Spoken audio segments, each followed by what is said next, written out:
Bismillahirrahmanirrahim. Assalamualaikum warahmatullahi wabarakatuh. Sebelumnya perkenalkan nama-nama kelompok kami. Yang pertama Zalimin Habati, kedua Imam Patrajai Ode, ketiga Muhammad Agustino, keempat Siti Hajar Ramayani, dan yang kelima Waude Media Astuti Ashari. Pada video kali ini kami akan membahas materi mengenai besi dan baja. Yang pertama, pengertian baja. Baja adalah logam campuran yang terdiri dari besi dan karbon. Jadi baja berbeda dengan besi, aluminium, seng, tembaga, dan titanium yang merupakan logam murni. Dalam senyawa antara besi dan karbon atau unsur non-logam tersebut, besi menjadi unsur yang lebih dominan dibandingkan karbon. Kandungan karbon berkisar antara 0,2 sampai 2,1%, dan berat baja tergantung tingkatannya. Secara sederhana, fungsi karbon adalah meningkatkan kualitas baja, yaitu daya tariknya dan tingkat kekerasannya. Besi dan baja mempunyai kandungan unsur utama yang sama, yaitu besi. Hanya kadar karbonlah yang membedakan besi dan baja. Berikut ini disajikan klasifikasi baja menurut komposisi kimianya. 1. Baja karbon. Baja karbon dibagi menjadi 3, yaitu 1. Baja karbon rendah atau low carbon steel, mesin, machinery, dan mild steel yang sifatnya mudah ditempa dan mudah di mesin. 2. Baja karbon menengah atau medium carbon steel. Kekuatan lebih tinggi daripada baja karbon rendah. Sifatnya sulit untuk dibengkokkan, dilas, dan dipotong. 3. Baja karbon tinggi atau high carbon steel. Sifatnya sulit dibengkokkan, dilas, dan dipotong. Selanjutnya, 2. Baja paduan. Dalam baja paduan ini memiliki 2 macam, yaitu 1. Baja paduan khusus. Baja paduan khusus dibuat dengan unsur-unsur tertentu untuk keperluan khusus. Pembuatan baja jenis ini dilakukan dengan menambahkan 1 atau lebih unsur-unsur yang berjenis logam. 2. Baja high speed. Baja high speed biasanya digunakan sebagai bahan utama untuk membuat alat-alat potong.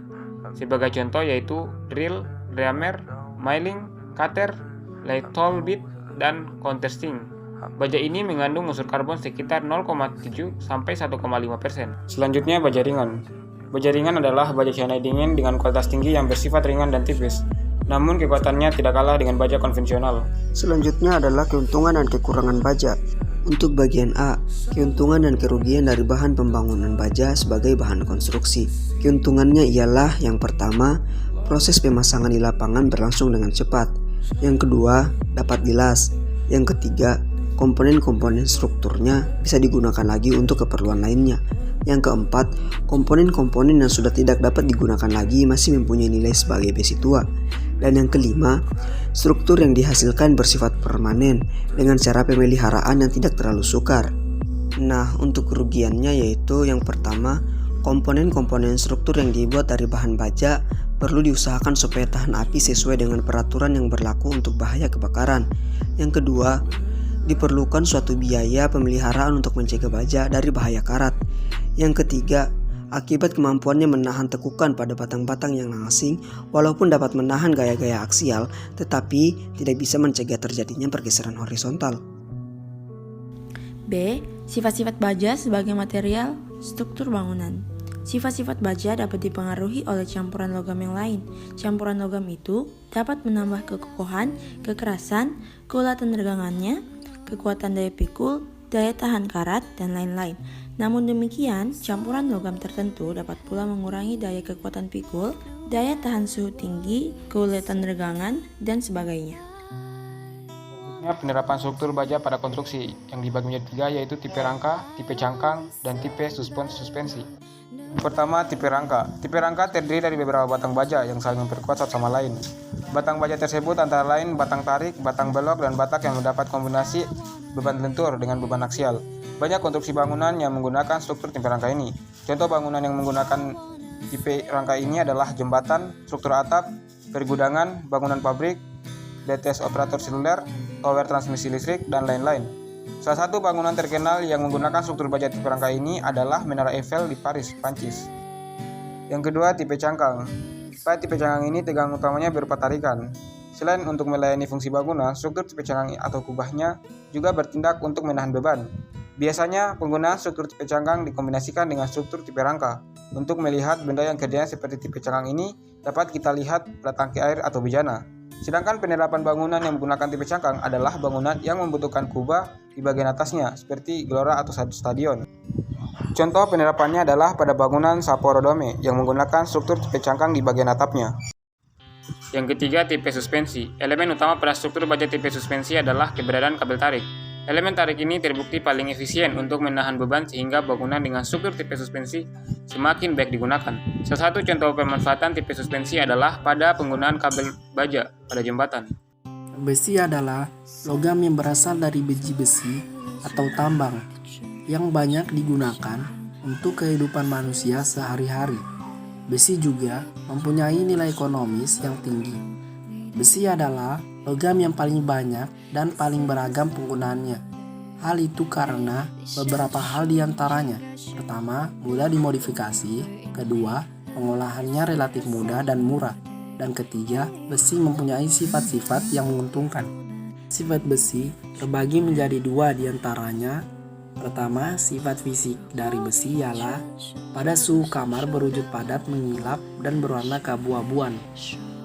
Merupakan logam ferromagnetik karena memiliki 4 elektron tidak berpasangan pada orbital. Penghantar panas yang baik, kation logam besi Fe berwarna hijau, V2 plus, dan jingga V3 plus. Hal ini disebabkan oleh adanya elektron tidak berpasangan dan tingkat energi orbital tidak berbeda jauh. Akibatnya, elektron mudah tereksitasi ke tingkat energi lebih tinggi, menimbulkan warna tertentu. Kedua, sifat kimia dari besi ialah unsur besi bersifat elektropositif atau mudah melepaskan elektron, sehingga bilangan oksidasinya bertanda positif. V dapat memiliki blok 2, 3, 4, dan 6. Hal ini disebabkan karena perbedaan energi.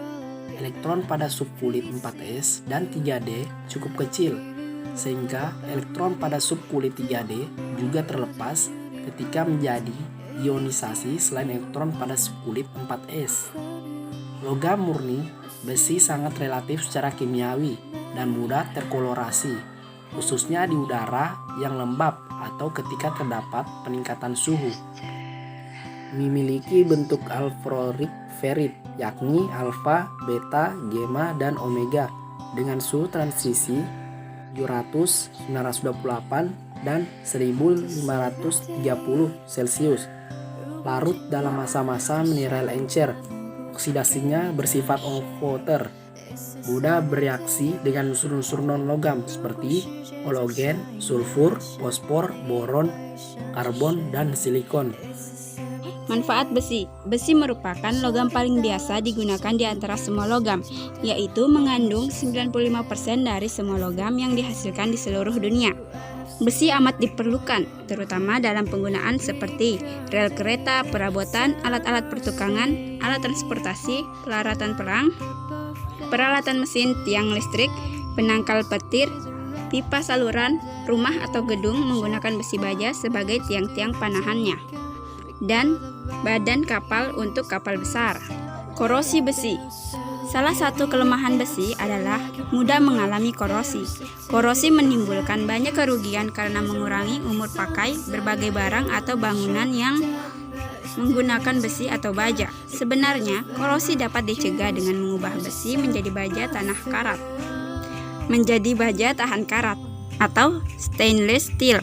Akan tetapi, proses ini terlalu mahal untuk kebanyakan penggunaan besi. Korosi besi memerlukan oksigen dan air. Berbagai jenis logam, contohnya zinc dan magnesium, dapat melindungi besi dari korosi.